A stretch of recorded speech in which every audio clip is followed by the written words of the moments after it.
Hey Geekscapists, look who I've got right here, Mr. Stan the Man Lee. He's the Generalissimo. Not only is he given us all of our childhoods, but he has his own comic book convention. He makes cartoons. We're going to sit down with him for a few minutes and give him a little interview. Is that all right, Stan? You okay with that? I think I'm very lucky to be in this position. But you in a different position. Wait, come back here. Let's say Stan Lee is the head of a sports team made up of all of his creations. Spider-Man, Thor, Iron Man, etc. Well, what do you mean, etc.? You could have mentioned them, but all right, we'll go with etc. So, you have to trade one of your characters to the distinguished competition, DC, for one of their characters.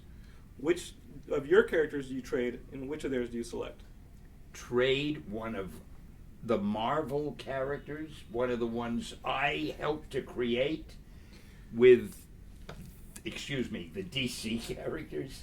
I think we better just forget that question, but before I become very insulted. I'm only kidding. Yeah. The DC characters, some of them are great. I wish I had created them, but there's no way I would trade mine for theirs. How did it occur that you have your own comic book convention? Well, we decided we're based right here in Los Angeles, and Los Angeles is really the center of the world's entertainment. So why wouldn't there be not just a comic book convention, a pop art convention, a convention that includes everything: comic books, movies, television, music, sports, whatever entertains people today, that's what we're in charge of. POW Entertainment, Stan Lee, Comikaze. I love the fact that you repeated it. And to make sure that everybody got what you said, the company is POW Entertainment. Yeah. The name of the convention is the Comikaze Convention. And what was the third thing you said? Well, Stan Lee, obviously. Oh, my name, of course. How did I forget that? Here we go. I'm not sure we call it a comic book convention. Maybe we'll change the name to Comikaze Entertainment Convention, which would include everything. Okay, I wrote it down. It would include everything like this interview, which is obviously about as entertaining as anything could be. Kids seem to be reading comic books less. They seem to be playing video games more. Is there a way to turn that around and get kids actually reading again?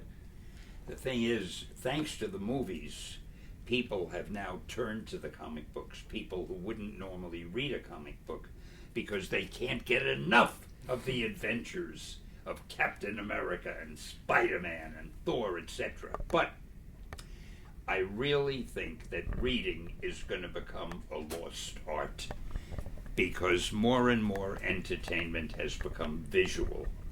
Young people, older people, they're used to seeing pictures that move. They're into 3D, they're into high definition. Everything is, what does it look like? And I really think that there's going to be less and less reading as time goes by. Even language will change because now people are texting so much and they don't write out a whole long word. They have their abbreviation for it. I think eventually those abbreviated versions will become the way people talk and write. It's ridiculous, but I don't think there's any way we can stop that. You're saying that the movies lead people to read comic books. I have a different theory. Okay. I think the cameos in the movies of Mr. Stan Lee are what lead people to pick up the comic books. The cameos have to be the highlight of all these movies, as great as they are. Well, they are to me. Yeah. But I'm going to let you in on a secret.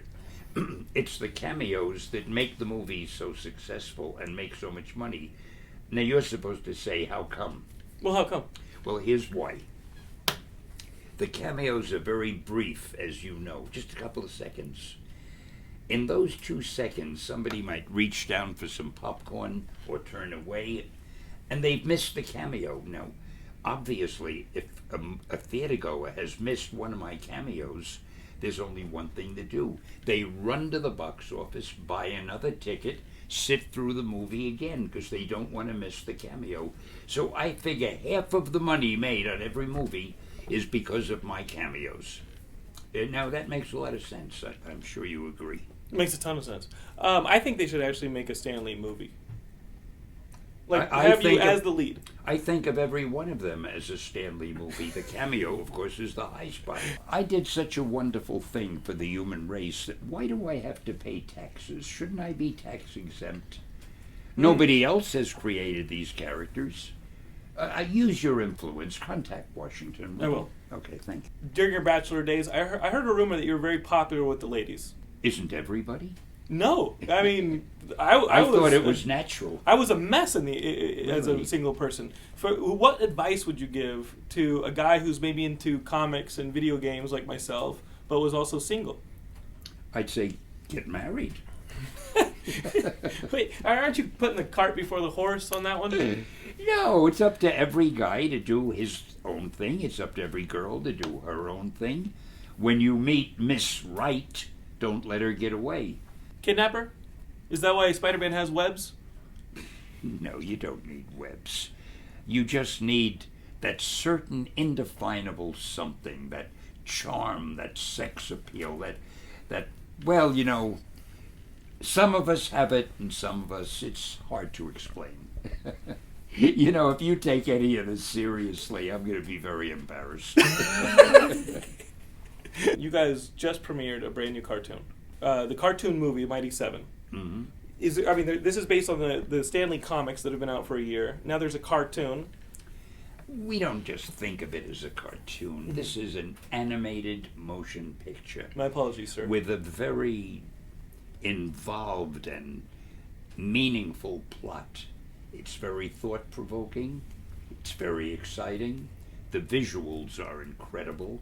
And it introduces 7 new superheroes, never before seen. And the best part about it, I have a lead role in the cartoon, in the animation. I am one of the characters. I'm not one of the Mighty Seven. I would have to be considered number 8, but that's not part of the title. But I have a speaking role, and I'm the guy who gets these superheroes together. They're really aliens from another planet. But Spoilers. Nobody knows that except me, and they, of course. I can't tell you more, but I'm sure that your viewers right now are wishing that this interview would end quickly so that they could run out. You know what I mean. Which are your favorite collaborators that you worked with? Oh, golly. You know, to be serious for a moment, Yes, which sir. isn't easy for me, one of the reasons that these stories have seemed as good as they might have seemed is because of the way they were illustrated. I was the luckiest guy in the world to work with artists who not only could draw well, they all drew well. All the artists in the business draw well. But I worked with artists who knew how to tell a story the way the best Hollywood director would structure a story. I worked with people like Jack Kirby, Steve Ditko, John Buscema, Gene Colan, John Romita, Gil Kane. I'm forgetting a million of them, I'm sure. But they were all so good that they took the story, the concept that I had, and they made it look so exciting that when you saw the pictures, you just had to read you had to stumble through my words to enjoy the pictures. So every one of them were great. I couldn't say who was the best or who was the worst. There were no worst. They were all terrific. Well, Stan, we're going to go read some of your comics now. Excelsior! Hey, thank you for making course, it painless. We've watched, you gave me my I childhood. thought you'd be much tougher to deal with. You gave me my You childhood. know, you It's the got least a I could do. mustache, you look like a villain. Brother, no.